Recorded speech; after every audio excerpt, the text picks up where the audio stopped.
किसी को झूठा केस में रेप के केस में फंसाने की धमकी नहीं आएगी 107 में, बस इतना एलोबरेटली आर्ग्यू कर दीजिए। सवाल इस बात का है कि हर एलिगेशन के अलग अलग इफेक्ट्स होते हैं।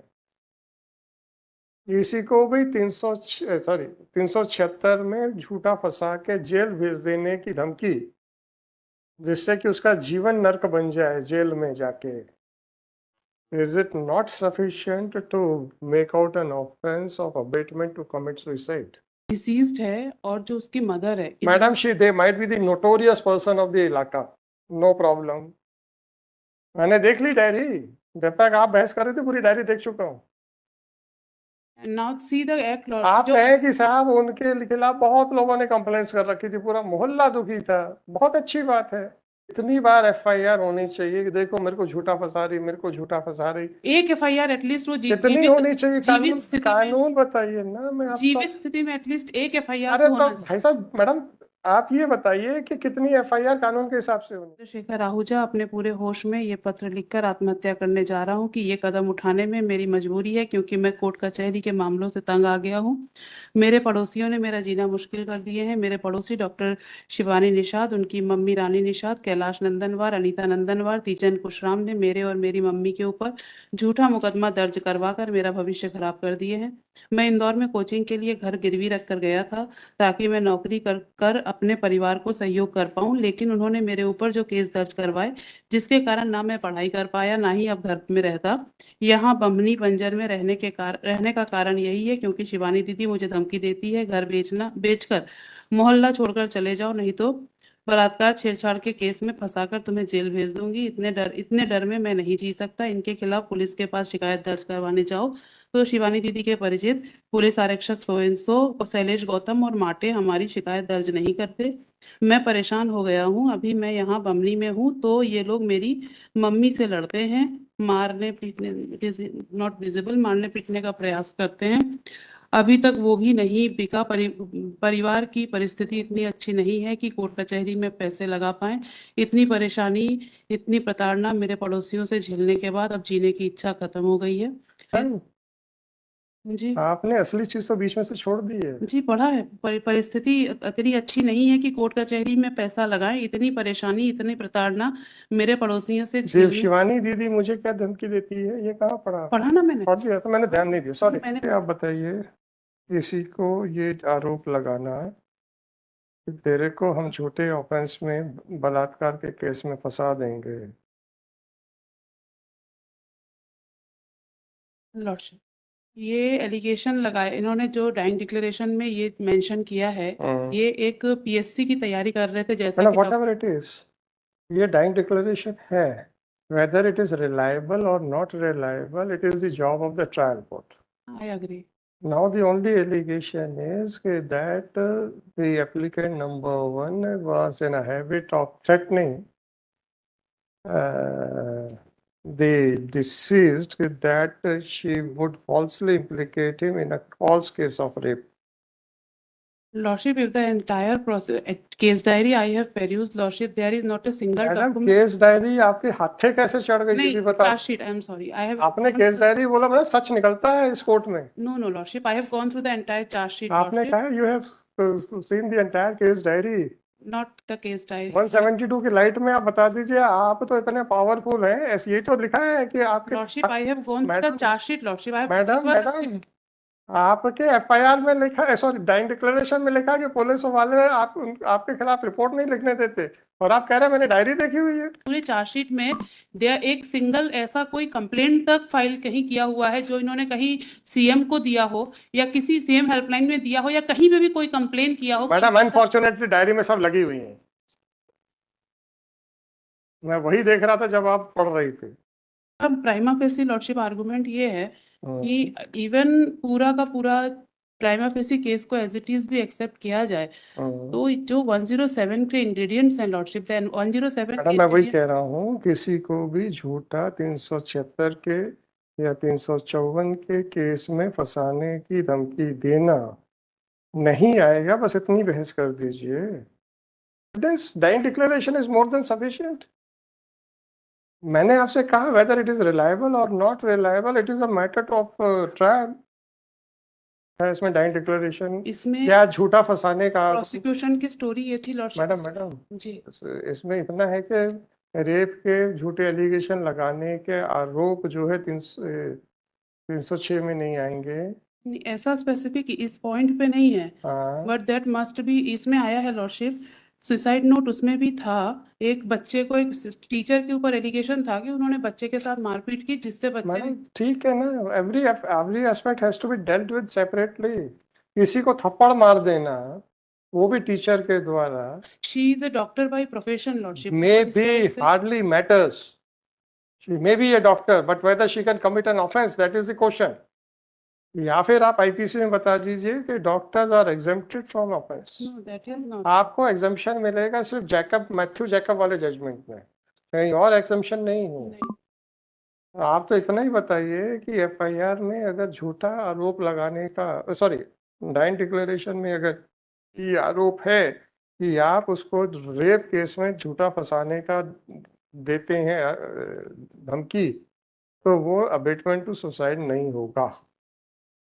बस इतने पे बहस कीजिए। इट्स एन किसी एक्ट को और यस किसी को झूठा केस में, रेप के केस में फंसाने की धमकी नहीं आएगी 107 में, बस इतना एलोबरेटली आर्ग्यू कर दीजिए। श्री लॉर्डशिप, मैंने उस पॉइंट पे एकदम मैडम सर्च नहीं किया है, बाकी मैंने इसमें ये मैडम उससे हमें क्या लेना देना बाकियों से। 306 107 के मैंने कितने क्वेश्चन किए, आपके ही जजमेंट है मेरे पास मैंने लॉर्डशिप। बहुत क्वेश्चन किए हैं, जी यहाँ क्वेश्चन किए हैं। हाँ। यहाँ पे तो हमने तो कंप्लेनेंट के ऊपर कॉस्ट तक लगाई है। जी सवाल इस बात का है कि हर एलिगेशन के अलग अलग इफेक्ट्स होते हैं। किसी को भी 376 में झूठा फंसा के जेल भेज देने की धमकी, जिससे कि उसका जीवन नर्क बन जाए जेल में जाके, is it not sufficient to make out an offense of abatement to commit suicide? Actually lordship, इसमें जो ये जो डिसीज्ड है और जो उसकी मदर है, Madam, they might be the notorious person of the इलाका, no problem. मैंने देख ली डायरी, जब तक आप बहस कर रहे थे पूरी डायरी देख चुका हूँ। नाउ सी द एक्ट आप जो कहें कि साहब उनके खिलाफ बहुत लोगों ने कंप्लेंट्स कर रखी थी, पूरा मोहल्ला दुखी था, बहुत अच्छी बात है। क्या आप किसी भी दुष्ट व्यक्ति, आप क्या कह सकते हो, नोटोरियस ही कह रहे हो ना।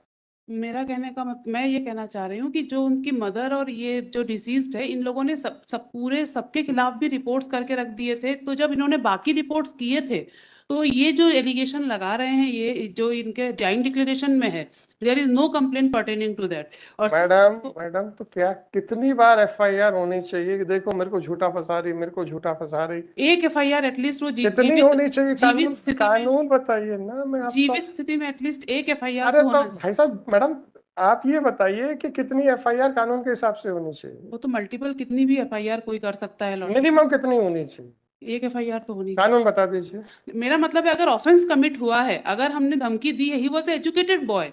Sorry madam. और लॉर्डशिप, इसमें हमने 2 लोगों के लिए लगाई हुई जी है, रानी निषाद के लिए भी लगाया हुआ हाँ है। हाँ and in the entire dying declaration there is no specific allegation, nothing against Rani Nishad.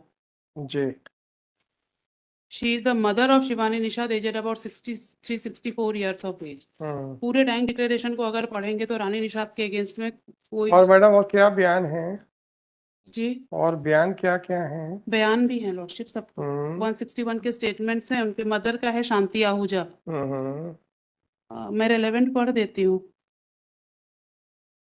मेरे पड़ोस में शिवानी निषाद, उसकी मां रानी निषाद, तीजनबाई, कैलाश नंदनवार और उसकी पत्नी अनीता घर के सामने नाली कचरा फेंकने की बातों को लेकर 10 वर्षों से विवाद करते हुए आ रहे हैं।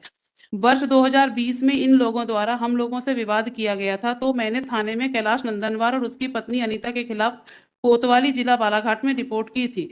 इसी वजह से इन लोगों ने आपस में मिलकर मेरे व मेरे लड़के पवन के खिलाफ उनके 1 महीने बाद थाने में ही एक दिन 2 रिपोर्ट किए थे, जबकि मेरा लड़का पवन, जो झगड़ा विवाद में नहीं रहता, उसका नाम जबरदस्ती इन लोगों ने रंजिशवश लिखवा दिया था।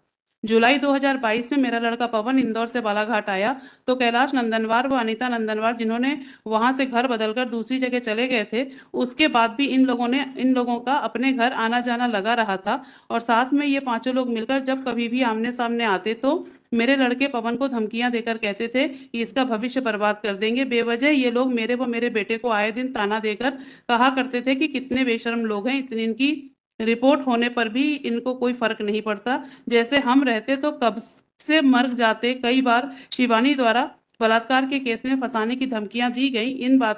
इन सभी बातों से मेरा लड़का काफी परेशान रहने लगा था। वहां पिताजी से कह रहा था कि पापा, इन लोगों ने अपनी हरकतें बंद नहीं किए हैं। तब मेरे पति ने पवन को समझाकर बमनी जिला मंडला नवंबर माह 2022 में अपने साथ लेकर चले गए थे। इसी बीच दिनांक 28/11/2022 को शिवानी व उसकी मां रानी हमारे कचरे की बात को लेकर झगड़ा विवाद किए। तो मैंने ये बात पवन को फोन पर बताई तो पवन ने बोला कि मम्मी थाने में रिपोर्ट कर दो। फिर मैं थाने में इन लोगों की रिपोर्ट करने गई। दिनांक 8/12/2022 को जब मेरा लड़का बालाघाट आया तो काफी परेशान व उदास था। मुझसे कह रहा था कि मम्मी, इन लोगों द्वारा इतनी झूठी शिकायतें बेवजह मुकदमे कर दिए हैं, जिससे वहां बात मेरे दिमाग में हर समय चलती रहती है और ये शिवानी दीदी जबरदस्ती बलात्कार के केस में फंसाने की धमकी देती रहती है। तब मैंने उसका हौसला बढ़ाया कि बेटा कुछ नहीं होता, सब ठीक हो जाएगा। अगले दिन हम बमनी चले गए।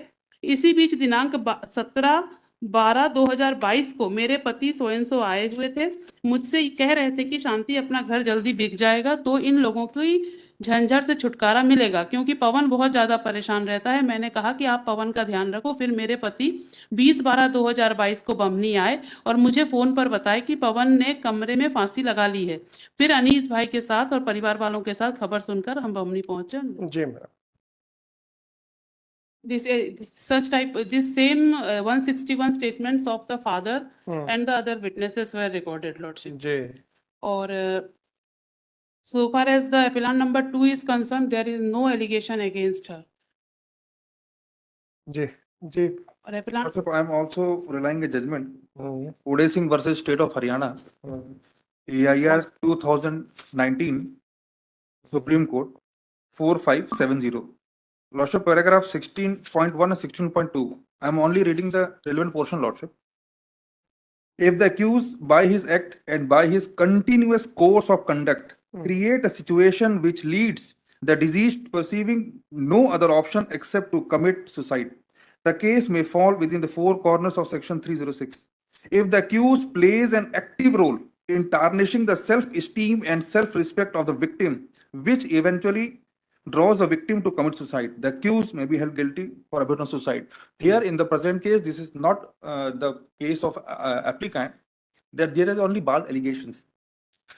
In dying declaration, specific role, continuous, their action, their active role, that has been mentioned, Lordship.